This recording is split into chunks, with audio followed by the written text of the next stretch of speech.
Mengenal diri sebelum mengenal pasangan. Jadi memang tujuannya mengenal diri dulu kita ya. Apakah kita semua di sini sudah mengenal diri kita masing-masing? Ya, kalau tadi kesaksian mengatakan saya sudah mengenal pasangan kita. Lalu apakah semua yang sudah menikah pasti sudah mengenal pasangannya? Bukan mengenal cuma nama, latar belakang keluarga gitu ya. Sungguh-sungguh gak mengenal pasangannya lebih dalam lagi. Ketika ada konflik gitu ya, biasanya baru tahu, sifatnya kayak gini tuh, gitu kan. Apa kita sudah 100% secara utuh mengenal pasangan kita?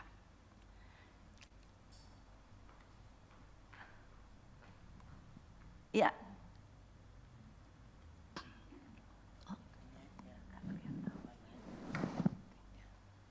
Ya. Kita sudah mengenal pasangan kita utuh 100%? Enggak ya. Walaupun tadi ya sudah banyak mengenal, tapi masih terus dalam proses gitu ya.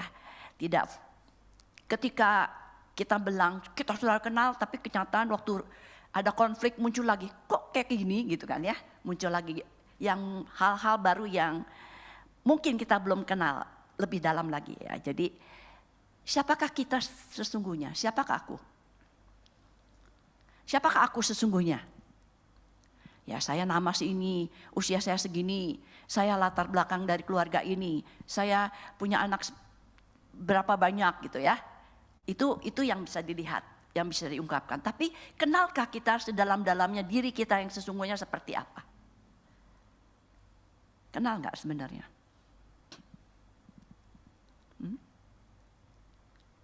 Sudah kenal sungguh-sungguh saya seperti apa? Tujuan saya hidup seperti apa saya tahu?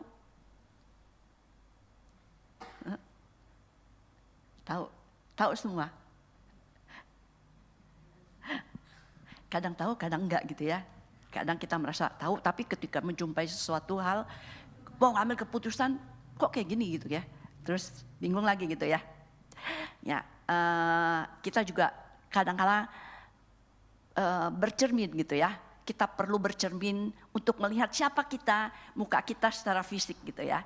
Kalau kita bercermin, kita lihat mata kita, hidung kita, rambut kita udah rapi belum gitu ya. Kalau kita nggak punya cermin, kita bisa lihat, tahu nggak mata kita seperti apa? Bisa lihat nggak? Hidung kita, mulut kita, kuping kita, bisa lihat nggak? Kita perlu cermin ya, untuk bisa melihat diri kita. Itu yang kelihatan aja fisik, apalagi yang di dalam diri kita ya. Kita perlu belajar untuk makin mengenal siapa diri kita sesungguhnya. Supaya kita makin tahu lagi apa yang harus kita lakukan dan apa yang bisa kita lakukan ketika kita menghadapi persoalan di dalam hidup ini gitu ya. Nah, ini menurut survei ya, dikatakan 30% hidup manusia itu berisi konflik setiap hari. Ya, siapa di sini yang nggak pernah konflik? Ada yang punya pasangan ataupun yang belum punya pasangan? Vera, betul nggak? Hidupnya berisi konflik, belum punya pasangan nih kan? Hah? Tidak benar. Jadi pasti ada konflik ya, baik kita yang sudah menikah maupun yang tidak menikah. Mungkin konfliknya berbeda gitu ya. Kalau udah berkeluarga, urusan keluarga lebih banyak, untuk urusan pasangan. Kalau yang belum mungkin urusan diri, tapi juga ada urusan keluarga dan teman-teman selingkungan kita, misalnya komunitas kita. Nah ini 30% hidup manusia berisi konflik setiap hari. Capek juga ya kalau kita hidup seperti ini ya. Ribut terus. Konflik itu bukan berarti harus ribut gitu ya, tapi ketika ada perbedaan pendapat, itu yang dimaksud dengan konflik gitu ya. Jadi konflik itu bukan tadi ya, teriak-teriak, lalu ada kekerasan gitu, baik verbal maupun yang secara fisik, bukan cuma itu. Tapi kadang-kala perbedaan pendapat pun itu menyebabkan konflik ya. Jadi kita tahu bahwa konflik itu bisa bermacam-macam bentuknya.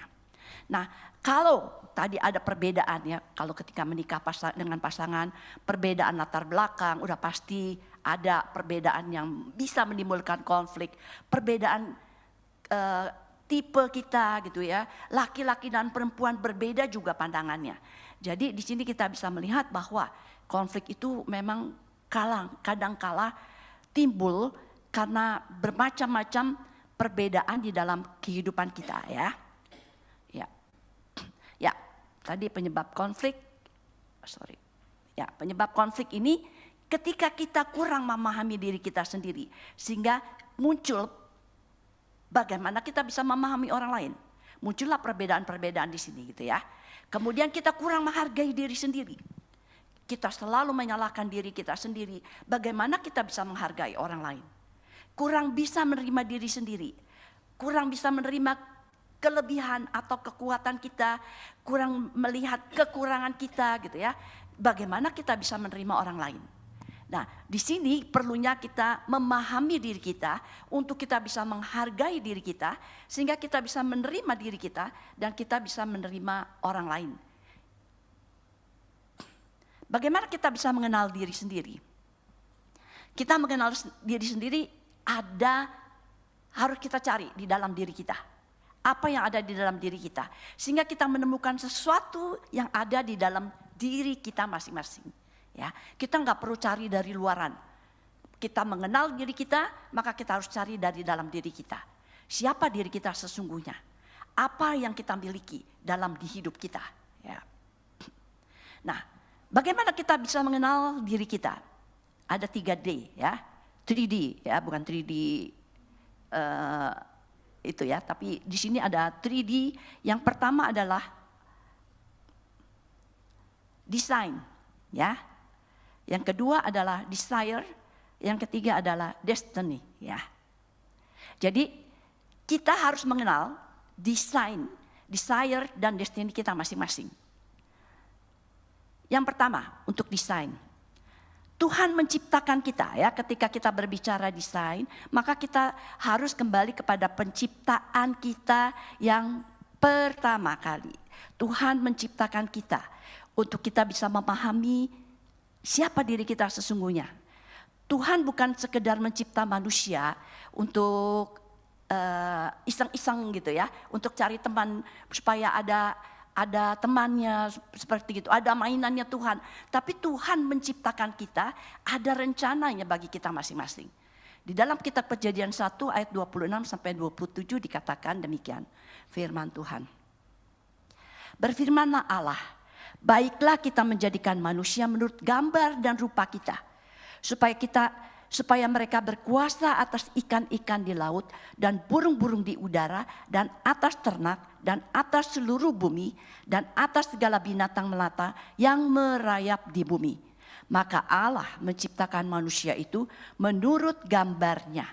Menurut gambar Allah diciptakannya dia laki-laki dan perempuan diciptakannya mereka.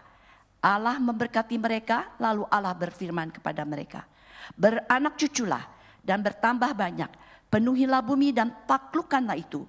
Berkuasalah atas ikan-ikan di laut dan burung-burung di udara dan atas segala binatang yang merayap di bumi. Jadi di sini kita bisa melihat Tuhan mencipta dan Tuhan mendesain manusia sedemikian rupa sehingga ada satu rencana Tuhan dan tujuan khusus di balik setiap keberadaan manusia. Ya, dia menciptakan manusia menurut gambar dan rupa Tuhan, rupa Allah. Kita berada di dunia ini bukan karena hanya kemauan daripada orang tua kita ya. Kita punya orang tua, papa, mama, ingin punya anak lalu jadilah kita gitu ya. Ada di tengah-tengah keluarga, begitu juga anak-anak kita. Bukan hanya keinginan manusia, tetapi karena Tuhan sudah merencanakan dan mendesain setiap manusia untuk menjadi sesuai dengan rencana dia hidup di dalam dunia ini dan mempunyai tujuan khusus, yaitu tujuan yang indah bagi setiap kita.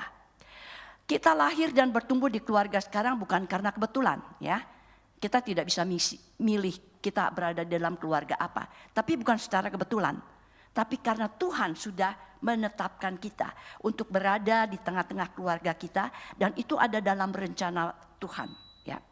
Rencana Tuhan bagi setiap kita masing-masing sesuai dengan gambar Allah, berarti kita juga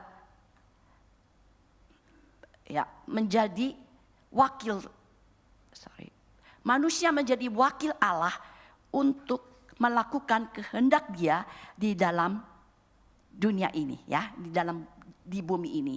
Menjadi wakil Allah untuk melakukan kehendak Dia di bumi. Apakah kita melakukan tugas kita dengan tepat sesuai dengan kehendak Dia di bumi saat ini?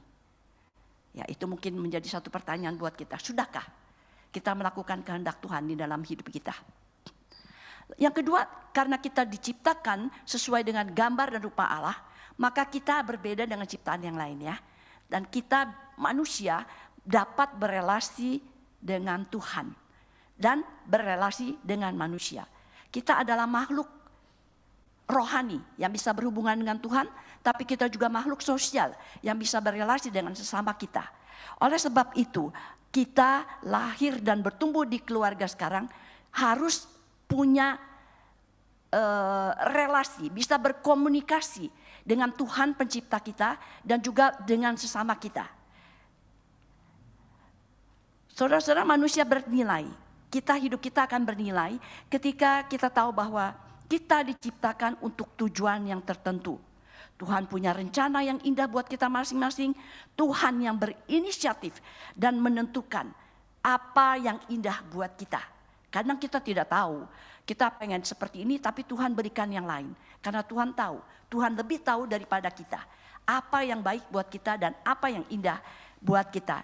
Dan kita harus hidup sesuai dengan panggilan hidup kita masing-masing.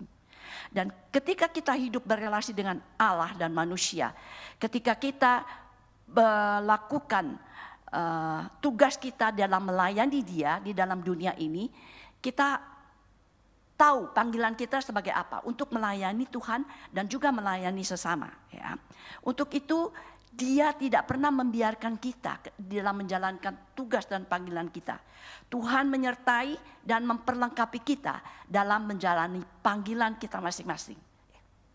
Tuhan memperlengkapi dan Tuhan menyertai di dalam setiap tugas kita. Kemudian di dalam desain kita juga melihat bahwa Tuhan mendesain kita begitu indah dan begitu unik, begitu luar biasa mukjizat yang Tuhan berikan di dalam kehidupan setiap manusia. Di dalam Mazmur 139 ayat 13 sampai 16 dan ayat 23 sampai 24 demikian firman Tuhan. Sebab Engkaulah yang membentuk buah pinggangku, menenun aku dalam kandungan ibuku. Aku bersyukur kepadamu oleh karena kejadianku dahsyat dan ajaib. Ajaib apa yang kau buat dan jiwaku benar-benar menyadarinya. Tulang-tulangku tidak terlindung bagimu ketika aku dijadikan di tempat yang tersembunyi dan aku direkam di bagian-bagian bumi yang paling bawah. Matamu melihat selagi aku bakal anak dan dalam kitabmu semuanya tertulis hari-hari yang akan dibentuk sebelum ada satu pun daripadanya. Ya, Tuhan membentuk kita sebelum kita ada di dalam bumi. Tuhan sudah merencanakan demikian, ya. Jadi kita bisa melihat bahwa setiap manusia terdiri berbeda masing-masing satu dengan yang lain. Kita memiliki keunikan, ya, dan berbeda satu dengan yang lain. Begitupun anak kembar, gitu ya. Tidak ada yang sama. Jadi sudah disurvei, anak kembar pun mempunyai perbedaan. Tidak persis sama. Nah, kita semua kalau sebagai jati diri kita pakai sidik jari, ya. Setiap sidik jari kita juga berbeda-beda. Jadi kita tahu bahwa Tuhan menciptakan kita begitu luar biasa, unik dan berbeda masing-masing. Dan di dalam hal ini kita tahu bahwa dalam tubuh manusia ada beribu-ribu sel yang ada tetapi menjadi satu kesatuan yang luar biasa sehingga kita bisa hidup seperti saat ini. Masing-masing tugas daripada organ-organ tubuh di dalam tubuh kita punya tugas yang berbeda-beda sehingga menjadi satu kesatuan yang indah di dalam hidup manusia, ya. Jadi saudara-saudara, kita bersyukur karena keajaiban kita di dalam penciptaan yang Tuhan ciptakan kita luar biasanya. Kita harus menghargai apa yang Tuhan sudah berikan kepada kita di dalam hidup kita ya. Desain kita yang unik dan juga spesial. Setiap orang unik dan berbeda, tidak ada yang sama ya, baik fisik maupun juga mentalnya berbeda-beda ya. Saudara-saudara, untuk itu mungkin kita lihat perbedaan yang tadi disebutkan ya, latar belakang, suku bangsa, keluarga berbeda, itu menyebabkan perbedaan. Tapi sekarang kita melihat kepribadian kita juga berbeda ya. Setiap manusia punya kepribadian yang berbeda-beda. Ya, bisa terbentuk oleh karena genetik, keturunan, tapi juga karena lingkungan yang membentuk kepribadian kita. Nah, saya tidak membahas terlalu dalam tentang kepribadian, tapi di sini ada dua kepribadian yang berbeda yang kita bisa lihat, dua besar, yaitu ekstrovert dan introvert, gitu ya. Dan kita harus bisa mengenal kekuatan dan kelebihan kita masing-masing. Di dalam setiap orang, setiap manusia ada kelebihan dan ada kekurangan. Jadi jangan iri hati kepada orang lain yang merasa, wah dia hebat ya, saya nggak bisa apa-apa, saya nggak bisa dibandingin dia. Kita punya kelebihan. Tuhan ciptakan kepada kita ada kelebihannya, tapi juga ada kekurangannya. Jadi kita nggak usah banding-bandingkan diri kita dengan orang lain, gitu ya. Karena kita punya kelebihan masing-masing dan punya kekurangan masing-masing. Baik dalam fisik kita, emosi kita, pikiran kita, dan juga di dalam tingkah laku kita sehari-hari. Ya. Sekarang kita lihat mungkin dalam kepribadiannya. Di dalam kepribadian ini juga saya singkat aja ya. Kepribadian ekstrovert, orang tipe seperti ini lebih senang berbicara gitu ya. Kalau yang introvert lebih senang mengamati, dia lebih sedang berdiam diri, mendengarkan gitu ya. Kalau yang extrovert, kalau disuruh diam dia akan tersiksa gitu ya. Tapi kalau orang introvert suruh banyak bicara di panggung, dia yang akan gemeteran, dia tersiksa. Saya lebih baik di belakang layar gitu ya. Tapi kalau yang extrovert, wah kalau suruh tampil senang banget gitu ya. Apalagi suruh berbicara, dia happy banget. Kalau suruh diam, wah satu penderitaan buat dia. Nah, orang ekstrovert ini lebih ekspresif, mengungkapkan perasaannya. Apa yang dia rasakan, dia akan mudah mengungkapkannya. Dan orang bisa lebih tahu kira-kira seperti apa orang ini itu ya. Maunya seperti apa, karena dia terbuka banget. Tetapi orang yang introvert lebih menekan perasaan. Kadang-kala dia mau sesuatu, nggak enak nanti diungkapkan, dia lebih tekan. Ketika orang menyakiti dia tidak bisa mengeluarkan kemarahannya, dia lebih banyak menekan dan lebih banyak mendendam perasaannya gitu ya. Dan kadang-kadang kita kaget orang introvert tiba-tiba meledak. Karena lebih banyak tekanan menekan perasaannya, satu saat bisa meledak gitu ya. Seperti balon kalau diisi terus, satu saat dia akan meledak ketika kapasitasnya melebihi daripada batasnya tentunya.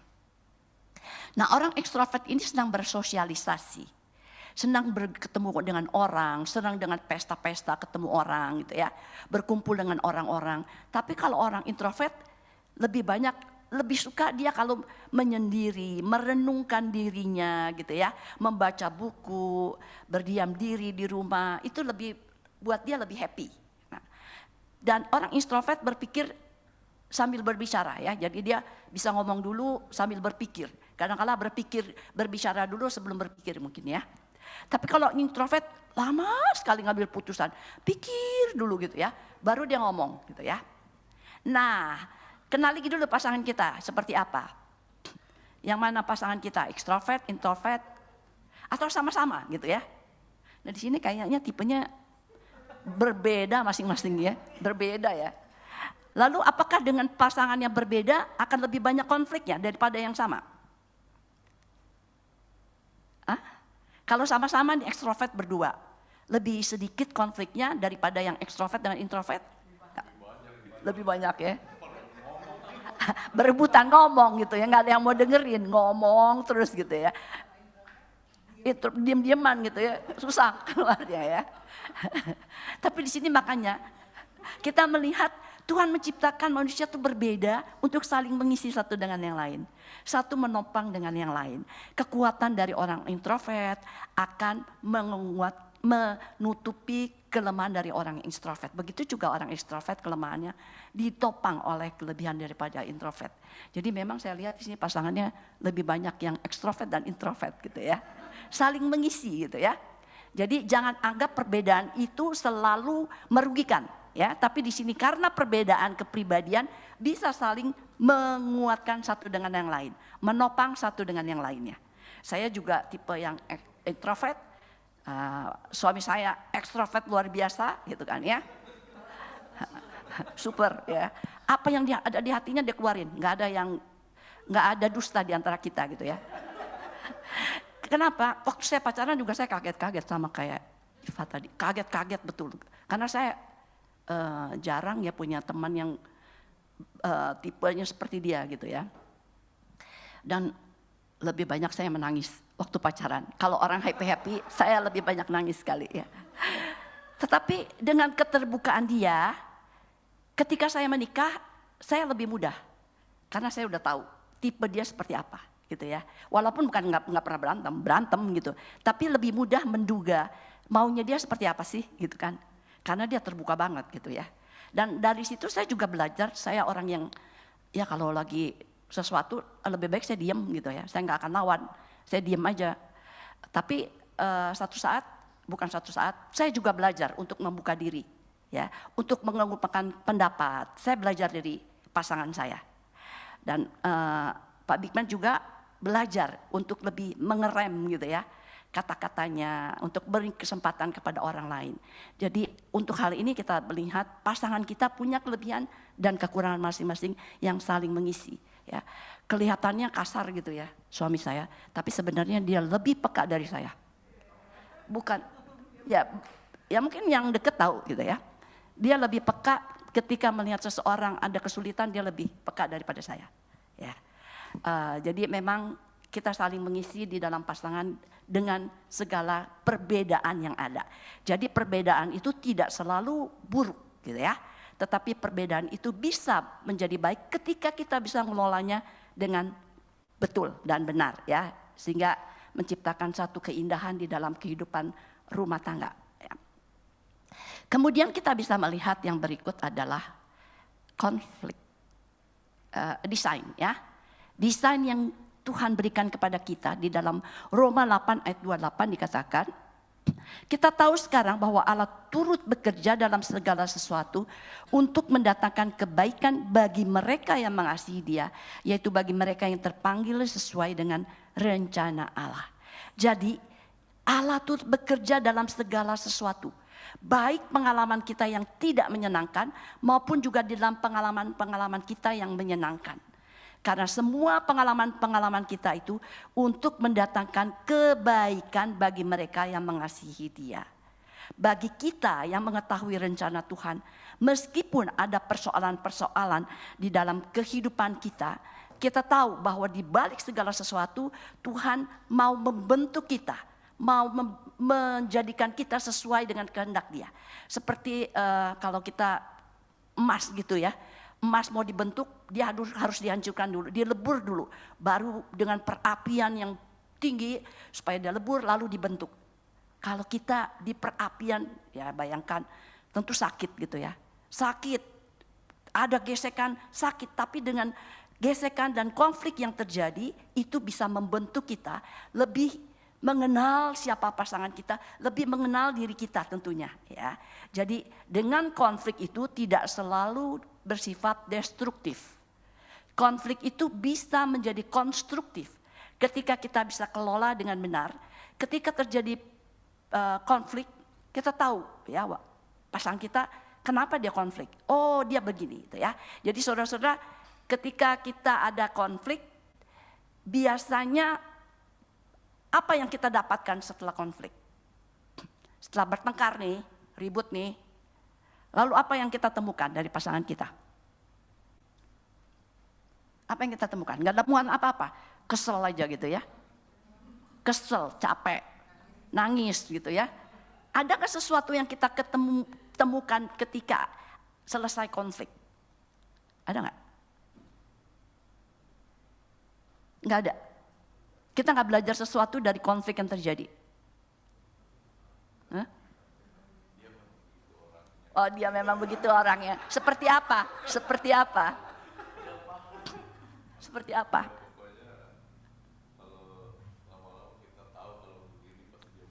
Oh, jadi tahu kalau dia marah gitu ya. Kalau dia senang tahu nggak?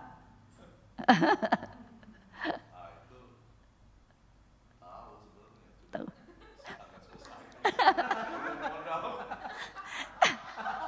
Perlu modal, oh mahal ya. Jadi saudara-saudara, ketika kita berbicara perbedaan, ya tadi kita bilang, oh kita kenal pasangan kita, ekstrovert, introvert. Ternyata ada yang yang sudah 20 tahun ke atas menikah, belum tahu pasangannya seperti apa. Jadi ketika konflik, oh ternyata istri saya maunya seperti ini, suami saya maunya seperti ini gitu kan. Kadangkala kita tidak tahu gitu karena kita selalu menuntut orang maunya seperti kita. Padahal kita tidak sendiri belum kenal tipe kita seperti apa dan bagaimana kita bisa tahu pasangan kita seperti apa maunya. Ya. Jadi untuk itu kita perlu juga mengenal diri kita. Kita tipe yang mana sih? Lalu kita kekuatan kita apa sih? Kadang-kadang kalau saya suka tes pasangan gitu ya, kekuatan kamu apa? Kekuatan pasanganmu apa? Kadang-kadang bingung juga. Kadang-kadang beda. Pasangan menilai dengan diri kita menilai beda, gitu ya. Jadi memang tidak jaminan makin lama pernikahan kenal seutuhnya. Makin kenal mungkin iya ya, makin kenal. Tetapi untuk kenal seutuh-utuhnya itu terus berproses selama kita masih ada di dalam pernikahan itu ya. Jadi mungkin sampai kita akhir kita baru tahu oh pasangan kita seperti ini gitu ya. Baru nyesel. Tahu gitu saya nggak lakuin ini ya. Tapi sudah terlambat. Jadi jangan sebelum terlambat kenalilah dulu diri kita, masing-masing kenali dulu pasangan kita ya. Supaya Tuhan memberikan kita satu sukacita ya. Ketika kita ada di dalam pernikahan bukan untuk membuat kita duka cita. Tapi sukacita ketika kita bisa menjalani panggilan Tuhan tentunya. Jadi setiap manusia unik dan berbeda karena memiliki pengalaman yang berbeda dan kemampuan yang berbeda-beda. Ya. Pengalaman yang kita miliki ketika kita masih sejak kita kecil, sejak kita ada di tengah-tengah keluarga itu sangat berpengaruh di dalam kehidupan kita selanjutnya. Apalagi kalau itu ada kepahitan-kepahitan ya. Ada luka-luka yang pernah dialami ketika kita masih kecil. Dan itu belum diselesaikan terbawa di dalam pernikahan. Nah ini seringkali menjadi satu luka yang bisa membuat bahaya di dalam keluarga gitu ya. Karena dia belum membereskan dirinya sendiri. Lalu ketemu dengan pasangan yang belum mengerti seutuhnya siapa dia. Nah ini seringkali terjadi dan terjadi konflik yang besar. Kalau ada keinginan untuk memperbaiki diri masih ada waktu. Tetapi kadang-kala orang sudah udah saya coba, entah cobanya seperti apa gitu ya. Akhirnya mereka berniat untuk berpisah, alangkah sayangnya gitu ya. Karena sebenarnya dia juga belum mengenal seutuhnya dirinya dan belum mengenal siapa pasangan yang ada di hadapannya seutuhnya gitu ya. Jadi memang kita perlu mengenal pasangan kita nih bagi yang belum menikah ya. Kalau yang sudah menikah ya teruslah belajar ya. Nggak mungkin kita mengulang masa yang lalu. Tapi yang belum menikah kenali dulu pasanganmu, bagaimana keluarganya, kehidupannya seperti apa, adakah masa-masa yang membuat dia masih ada luka atau kepahitan yang ada di dalam dirinya yang harus diselesaikan dulu sehingga tidak terbawa ketika dalam pernikahan ya. Mungkin saya bisa contohkan ketika contoh yang paling ekstrim ya, ketika seorang anak mengalami kekerasan di dalam rumah tangga secara fisik ya ataupun verbal, tapi itu membuat luka dia. Kadangkala dia tidak suka gitu ya, tidak suka dengan apa perlakuan daripada orang tuanya terhadap dia. Tetapi ketika dia menikah, dia akan melakukan hal yang sama. Kenapa? Dia nggak suka loh, dia tahu itu salah. Tapi ketika menikah dia lakukan hal yang sama. Dia melakukan kekerasan kepada pasangannya. Why? Kenapa? Kenapa kira-kira? Ya, karena masih ada terbawa alam sadar dia melihat sesuatu yang ada di bawah alam sadarnya dan itu keluar ketika dia mengalami konflik ya. Dia tahu itu nggak baik dan dia tidak suka, tapi itu dia lakukan. Nah, oleh sebab itu selesaikan dulu ya. Kalau ada inner child di dalam kehidupan calon pasangan kita ya, dan atau yang sudah menikah, masih baru menikah, bereskan dulu gitu ya. Supaya tidak timbul luka-luka yang lebih dalam tentunya. Kemudian kita lihat pengalaman dan kemampuan. Tentu kita juga harus lihat kemampuan kita. Tuhan mendesain kita lewat talenta-talenta yang berbeda satu dengan yang lain ya. Untuk itu kita tahu, kita harus kenali dulu. Jangan kita mau berangan-angan yang luar biasa, tapi kita sebenarnya nggak ada di situ tempatnya gitu ya.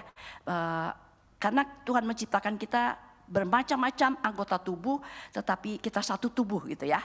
Seperti di dalam kehidupan kita, setiap orang punya beda-beda kemampuan, talenta, karunia yang Tuhan berikan pun berbeda-beda ya. Misalnya kalau seseorang diberikan karunia untuk menyanyi, suaranya bagus gitu ya, dia pintar baca not sekali dia bisa menyanyikan lagu gitu ya, dan indah sekali, nggak perlu latihan banyak-banyak. Nah itu satu kelebihan yang dia mampu. Tapi orang lain apakah tidak bisa menyanyi? Bisa dengan latihan. Tapi tentu perlu effort yang lebih banyak gitu ya, untuk menjadi nyanyikan sebuah lagu. Tentu akan berbeda juga hasilnya ketika orang yang punya talenta untuk menyanyi ketika orang yang tidak punya talenta. Tetapi jangan anggap kalau saya punya talenta menyanyi, saya nggak pernah latihan lalu saya bisa nyanyi. Enggak juga ya, tapi harus ada usaha. Cuma effortnya itu akan lebih sedikit daripada orang yang tidak punya talenta. Dan karunia Tuhan tentu akan lebih kelihatan ketika orang itu memiliki karunia yang khusus yang Tuhan berikan kepada dia.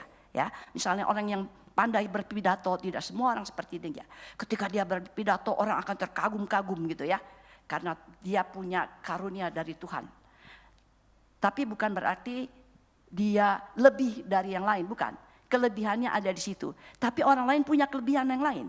Ketika orang tidak pandai bicara, tapi dia bisa mendengarkan, memberi telinganya untuk kesulitan orang, bisa mendoakan orang, itu juga kemampuan dia gitu ya.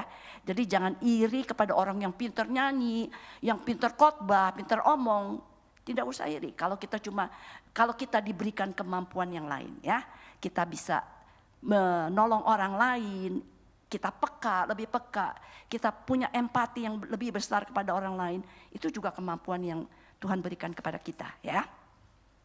Dan orang yang punya pengalaman dan kemampuan ini akan membentuk di dalam kehidupan dia ya.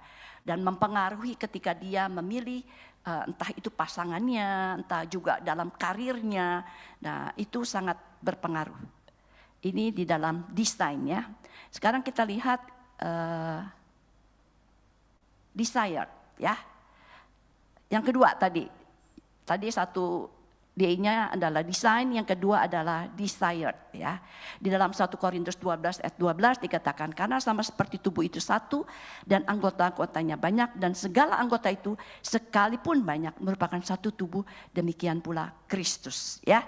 Jadi desired ini adalah keinginan yang Tuhan taruhkan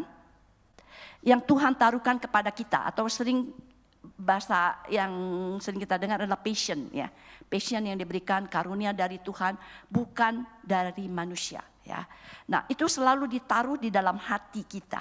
Ketika kita melakukan sesuatu, misalnya di dalam pekerjaan kita sudah bekerja sesuai dengan misalnya background kita, tapi kok rasanya ada beban gitu ya, yang kita nggak bisa menikmati. Ketika kita mengerjakan mungkin selesai baik, tapi tidak ada sukacita ketika kita mengerjakannya. Tetapi kalau itu bukan passionnya ya, maka passion itu akan selalu berbunyi ada dalam hati kita. Apa passion kita masing-masing yang Tuhan taruhkan? Apa karunia yang Tuhan berikan kepada kita masing-masing? Sudah kenalkah diri kita? Tahu passion kita apa? Ketika kita melayani pun bagian-bagian kita, ketika kita ada di dalam pelayanan yang sesuai dengan passion kita, itu akan memberikan satu kesukaan, kesejahteraan, kedamaian ketika kita mengerjakan tanpa sungut-sungut gitu ya. Kalau kita terpaksa, ya udahlah saya di bagian ini dengan terpaksa saya lakukan walaupun selesai juga tugasnya gitu ya. Nah ini passion kita masing-masing kita tahu di mana? Sudah tahu? Sudah? Wah hebat. Hebat, tahu semua ya. Ya yang sudah tahu luar biasa gitu ya.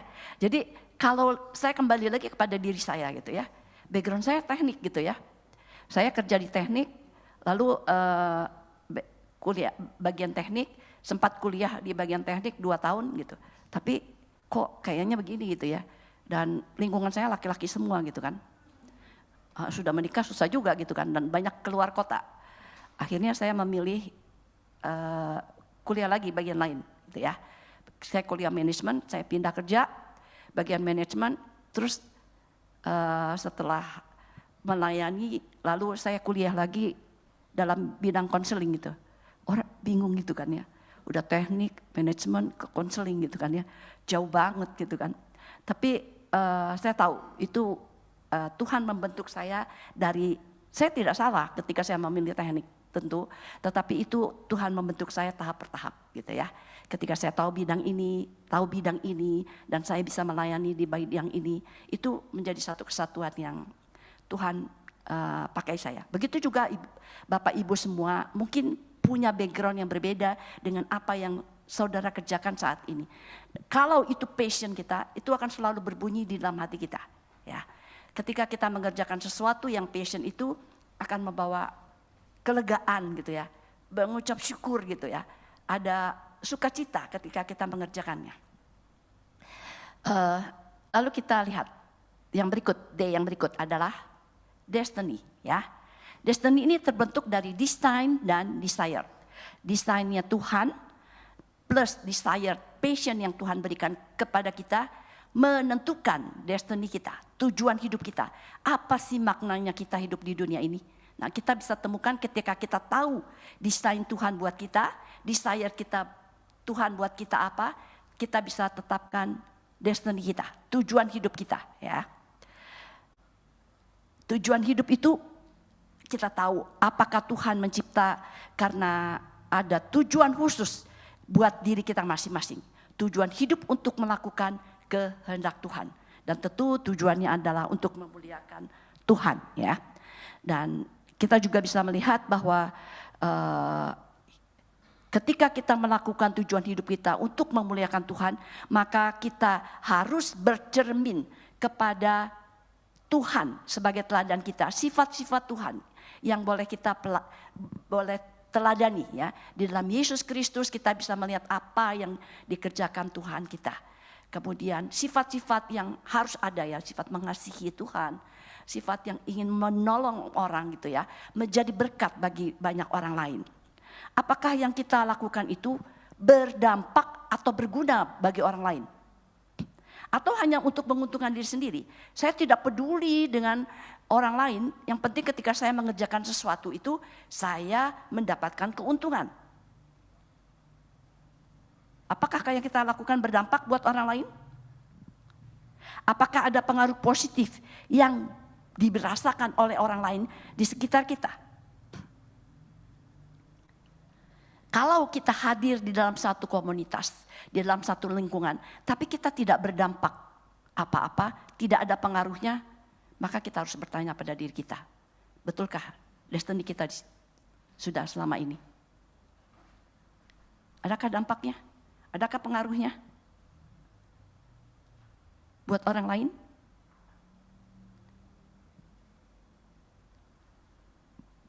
Ada dong ya? Ada dong pasti ya. Jadi kita sudah temukan masing-masing destiny kita, tujuan hidup kita. Apa sih maknanya saya hidup di dunia ini? Gitu. Ya, semoga Anda menemukan masing-masingnya. Dan juga kita dapat merasakan ketika kita punya tujuan hidup yang sesuai dengan kehendak Tuhan, maka kita juga menikmati berkat dari Tuhan. Jadi bukan kita mau berkorban untuk orang lain, tapi kita sendiri nggak dapat berkat gitu ya. Tapi kita menjadi berkat bagi orang lain dan kita juga sendiri menerima berkat dari Tuhan. Itulah destiny, tujuan hidup yang Tuhan hendak kita lakukan di dalam hidup dunia ini.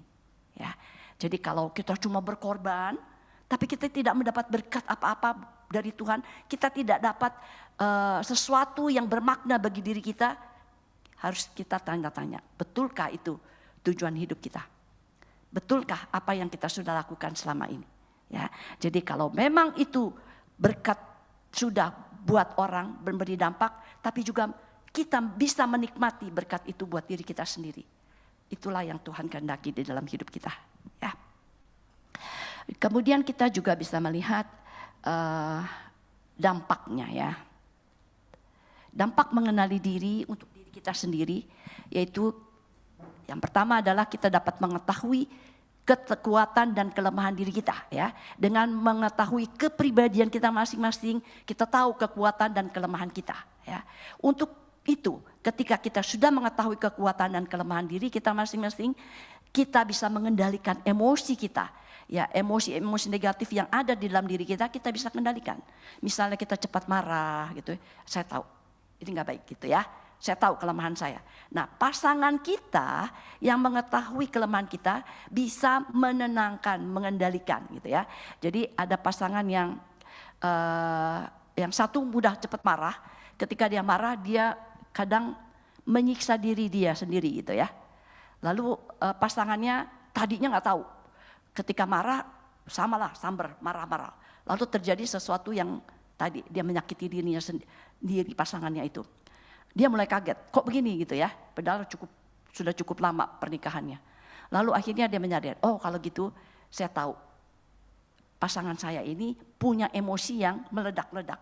Akhirnya ketika terjadi sesuatu dia mulai menenangkan dan tidak terjadi sesuatu yang lebih berbahaya ya. Jadi dengan mengetahui diri kita, kelemahan kita, kekuatan kita dan juga mengetahui pasangan kita, maka itu bisa membuat kita lebih bisa mengendalikan emosi kita, emosi negatif kita bisa lebih diredam ya, untuk meningkatkan emosi-emosi yang lebih positif tentunya.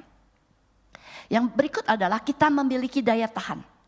Ketika ada sesuatu kesulitan, konflik yang cukup dalam, kita tidak mudah patah semangat atau kita mudah undur gitu ya.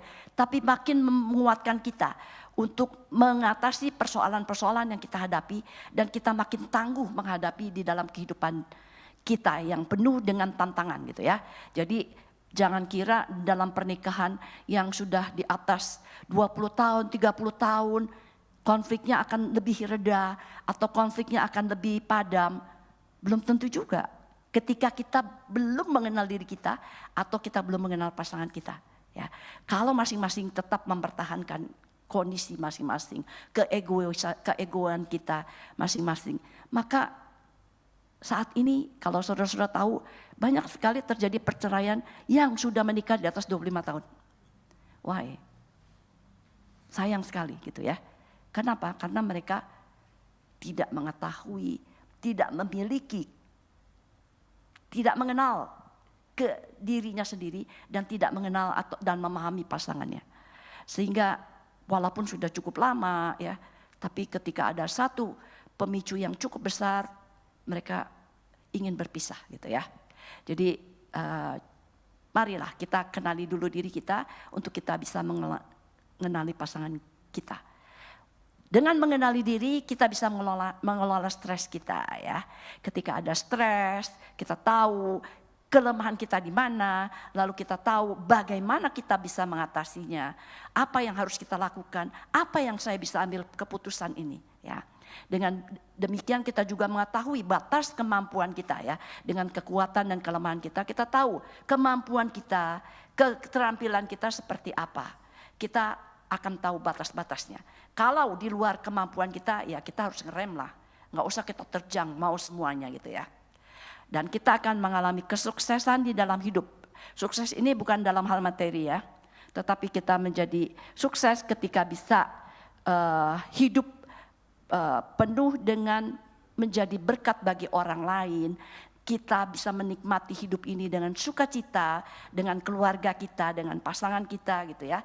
Dan kita bisa melakukan sesuatu itu dengan hati yang sukacita dan ketulusan yang murni gitu ya. Sehingga kita bisa bersyukur untuk segala sesuatu yang boleh terjadi dalam hidup kita, baik suka maupun duka. Nah, selain berdampak bagi diri kita sendiri, juga kita bisa berdampak bagi hubungan kita dengan orang lain, ya, dengan orang-orang terdekat kita, pasangan kita, keluarga kita, anak kita, orang tua kita ya. Kita dapat berelasi dan lebih memahami orang lain. Kita memiliki empati gitu ya. Kita bisa merasakan ketika orang merasakan suka atau merasakan duka. Kemudian kita lebih menghargai pandangan orang lain, tidak mudah tersinggung, dan kita tidak mudah menuntut orang untuk mengikuti apa yang kita inginkan. Tapi kita bisa lebih menghargai pandangan-pandangannya, pendapatnya seperti apa ya. Untuk itu juga ada keterampilan kita berkomunikasi dengan orang lain, dan yang terakhir kita bisa mengembangkan pandangan positif terhadap orang lain, bukan hanya yang negatif. Ya, ketika orang melakukan sesuatu kita lihatnya negatif mulu, orang itu punya niat nggak baik gitu ya. Padahal coba kita lihat, mungkin ada positif yang melakukan ketika dia melakukan sesuatu itu ya. Sehingga dengan demikian maka relasi kita dengan orang lain akan lebih berbahagia tentunya ketika kita bisa lebih memahami orang lain, apalagi pasangan kita. Mau kita memahami pasangan kita? Mau kita merasakan sukacita di tengah-tengah keluarga kita? Mau kita lebih berbahagia di tengah-tengah keluarga kita? Mau ya, pasti mau ya. Pasti mau dong, ya ngapain kita masa mau cari susah di tengah keluarga. Untuk itu mari kita kenali diri kita ya, kenali pasangan kita. Sehingga kita bisa saling menopang satu dengan yang lain. Karena dengan mengenali diri sendiri, maka kita akan menyadari kemampuan dan bakat-bakat kita untuk mencapai tujuan hidup sesuai kehendak Tuhan. Amin.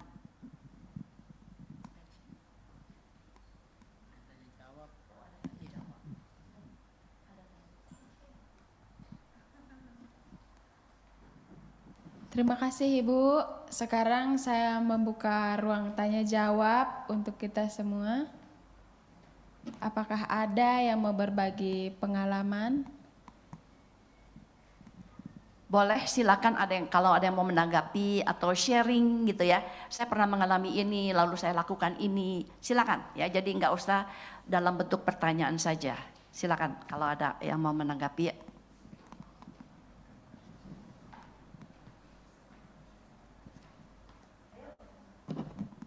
Yang di ruang Zoom, Bapak Jonathan, ada Kak Dina, ada Kak Hana. Apakah ada pertanyaan?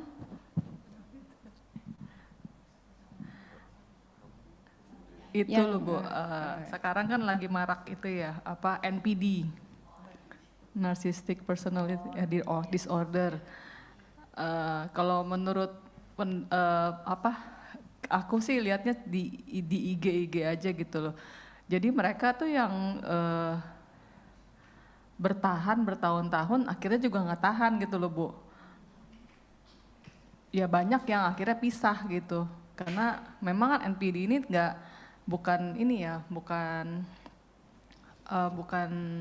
memang dia kan kayak inner child juga dan tidak bisa disembuhkan gitu loh Bu, menurut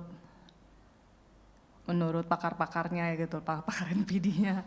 Nah, menurut pendapat Ibu tuh gimana gitu loh kalau misalnya menghadapi ini solusinya ya memang berpisah atau bertahan gitu. Yang sudah menikah atau yang belum menikah? Ya pasti sudah menikah.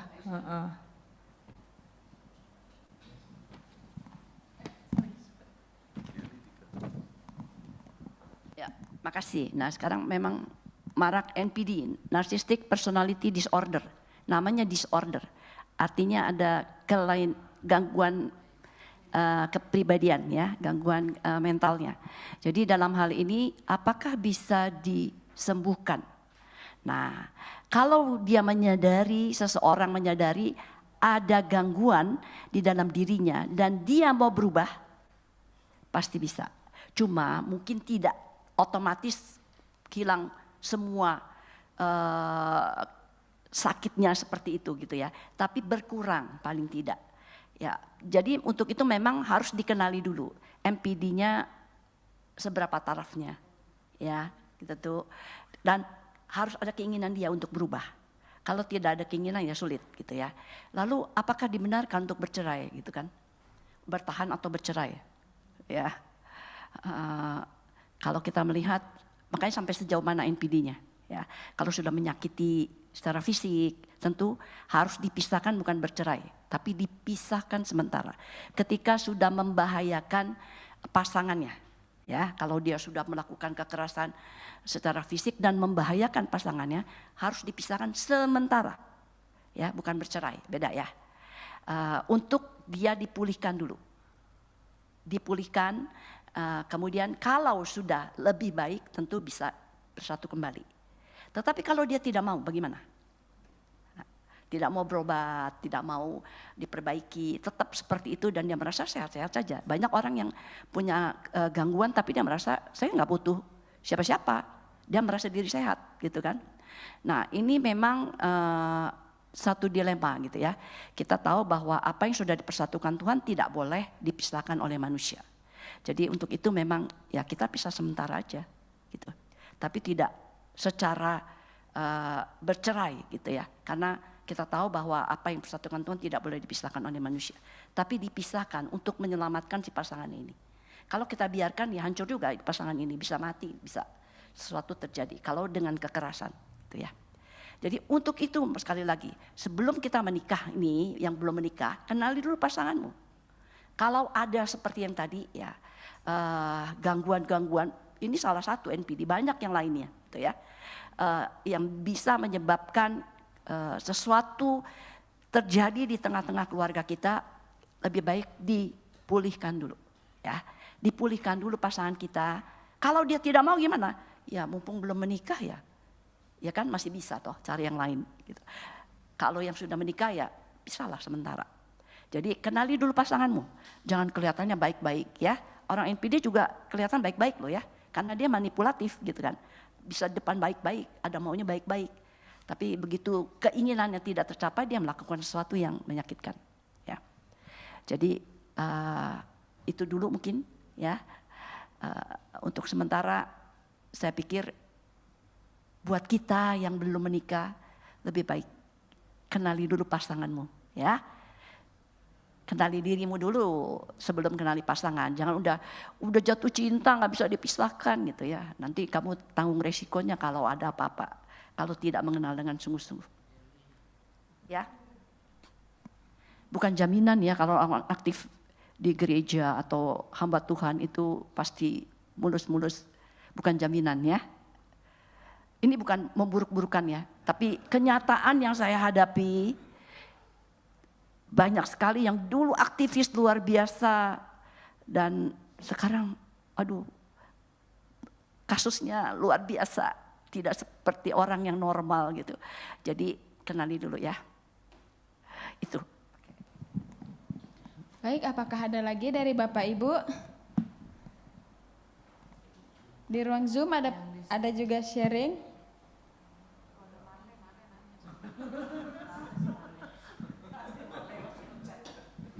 Atau ada yang mau bersaksi, Pak Yudi silakan. Waduh.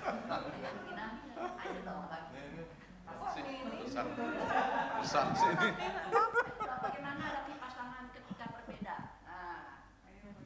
Ini kalau ditembak gini, saya jadi mikir dulu.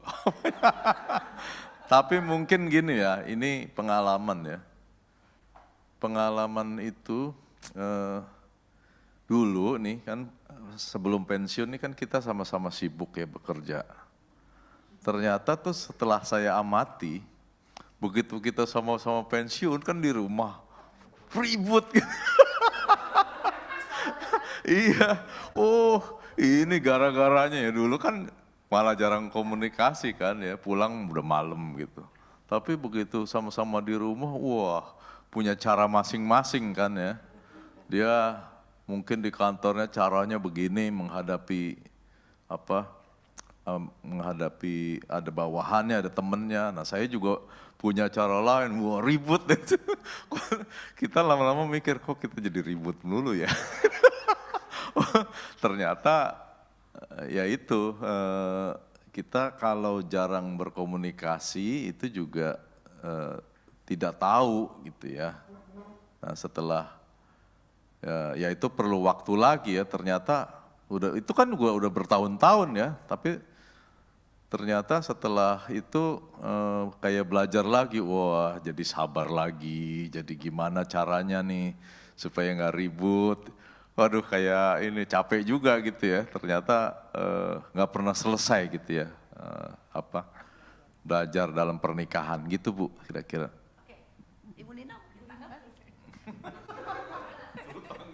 Udah selesai.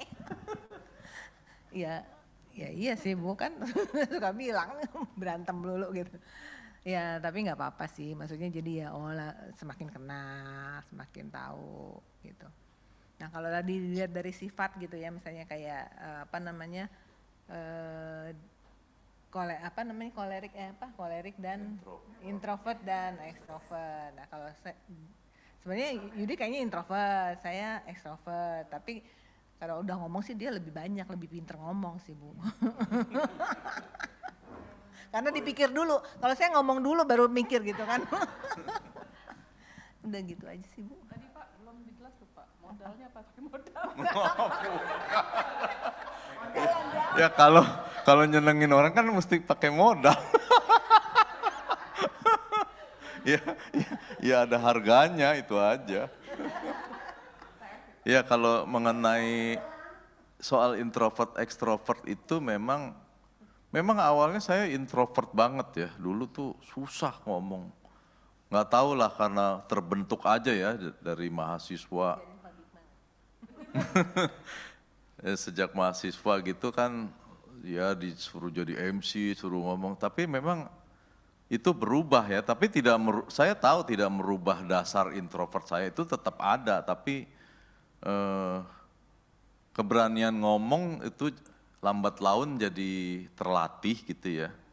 Makanya jadi bisa bawa renungan juga kan. Tadinya maju ke depan itu kan sesuatu yang berat ya gitu. Tapi itu lama-lama karena dilatih bisa gitu. Ya gitu Bu. Thank you buat sharingnya. Jadi kita lihat ya bahwa dengan usia pernikahan yang cukup panjang pun tidak menjamin bahwa itu bebas dari konflik ya. Tapi dengan konflik saling belajar lagi. Maunya apa sih pasangan kita gitu kan. Bagaimana menghadapi pasangan kita gitu kan. Terus belajar, ada proses di dalam pernikahan itu gitu ya. Nah yang tadi ekstrovert dan introvert, memang introvert bukan berarti lalu dia nggak bisa ngomong gitu ya. Tapi ketika sudah tadi dilatih bisa ngomong gitu. Cuman kefasihannya agak berbeda tentu dengan orang yang ekstrovert tadi ya. Dan bukan berarti lalu dia jadi sekarang udah pinter ngomong loh jadi ekstrovert. Enggak juga tadi ya Pak Yudi juga katakan tetap dasarnya introvert. Tapi karena dilatih kemampuan untuk berbicaranya tentu berkembang gitu ya. Dan mengembangkan talenta yang sudah diberikan kepadanya ya. Jadi sifat dasarnya tetap tapi bisa dikembangkan ya. Bukan berarti juga orang introvert nggak mau berteman, mau gitu ya. Bisa bersosialisasi bisa, tapi tidak secanggih gitu loh orang ekstrovert gitu ya. Kalau orang ekstrovert datang berkumpul pasti dia yang rame gitu kan. Tapi bukan berarti yang introvert nggak bisa ngomong, bisa gitu ya. Cuma agak berbeda tadi. Oke, ada lagi? Silakan, ada pertanyaan?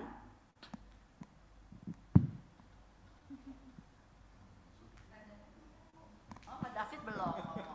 Ayo Pak David. Nah, Pak David juga. Saya tipe introvert sebenarnya Bu.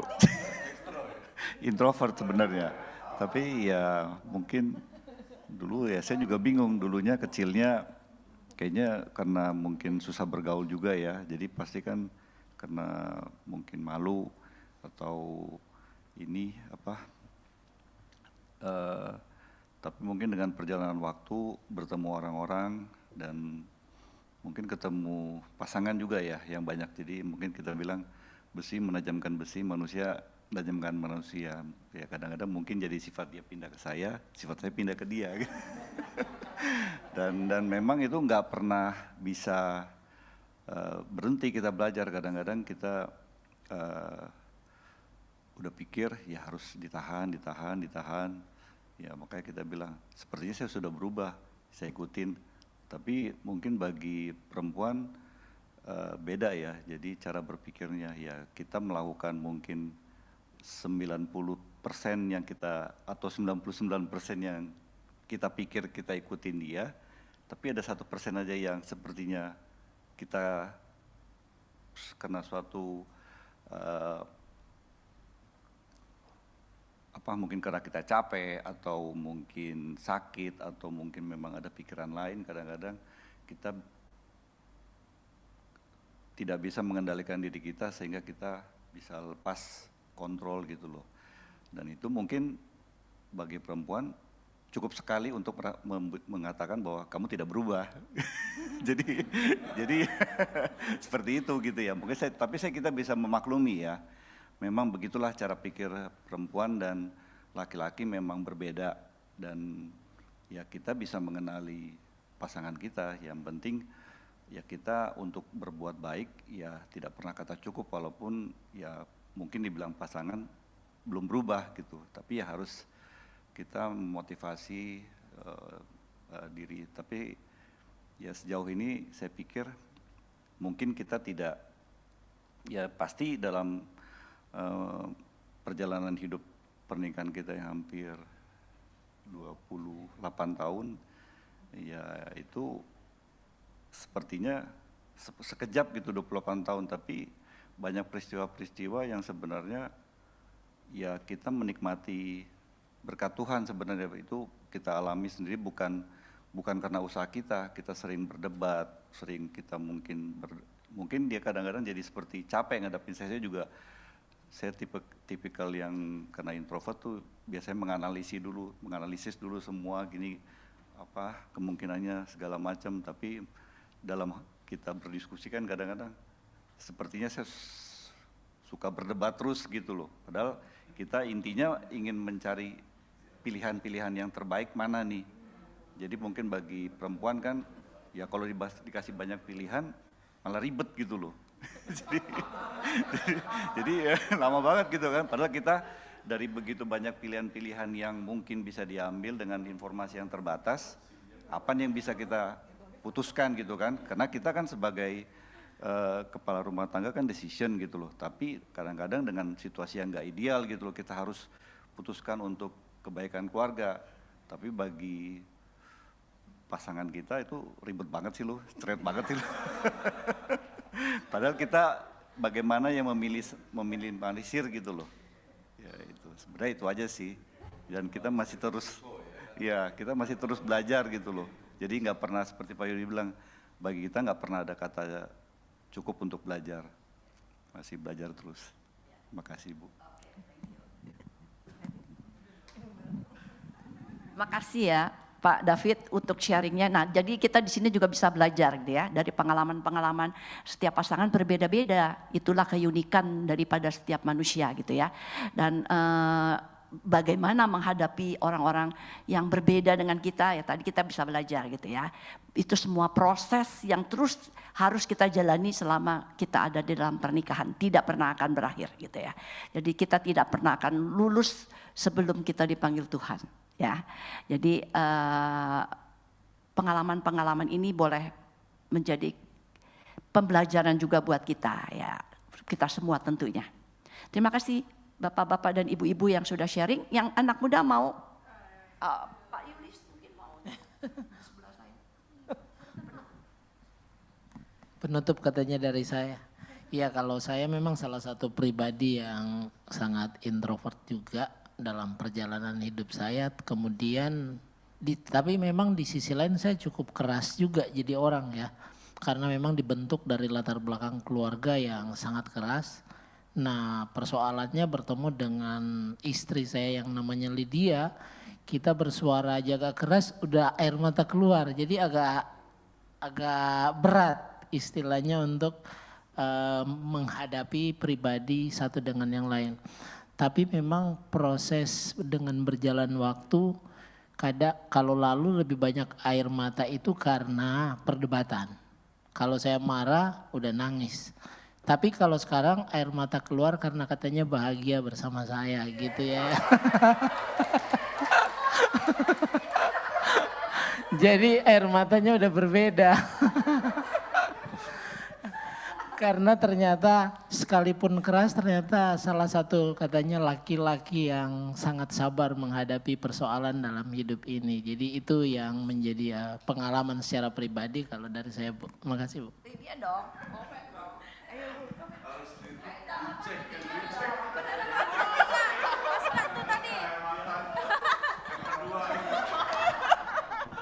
Ya, makasih. Ya benar, kalau ngeliatin aja udah jelas ya, suami saya tuh dulu waduh sangat pendiam, Mbak. Enggak, orangnya tuh kalaupun marah tuh diam. Dia jarang untuk bicara. Tapi semuanya proses dan lingkup pelayanan tuh membuat beliau berubah. Jujur saya benar seperti yang tadi dia bilang. Saya nggak bisa orang yang suaranya keras, pasti cepat sekali langsung air matanya langsung gitu, Pak. Tapi saya pikir kelemahan saya itu menolong dia untuk berubah juga dalam hal untuk memang karakternya tuh dengan pembentukan keluarga yang keras, Bu. Jadi bukan kayak gimana-gimana, tapi karena kita udah terbiasa untuk segala sesuatu disampaikan mungkin dengan lebih halus atau ngerti gitu. Jadi akhirnya ke bawah, lebih banyak emosi kali ya jadinya gitu. Tapi hari demi hari ketika tadi seperti yang Ibu bilang saling memahami, saling menerima, akhirnya semakin banyak hal yang terus membahagiakan sih Bu. Semuanya bisa dikomunikasikan dengan baik. Walaupun bukan berarti nggak ada konflik ya, tetap aja ada.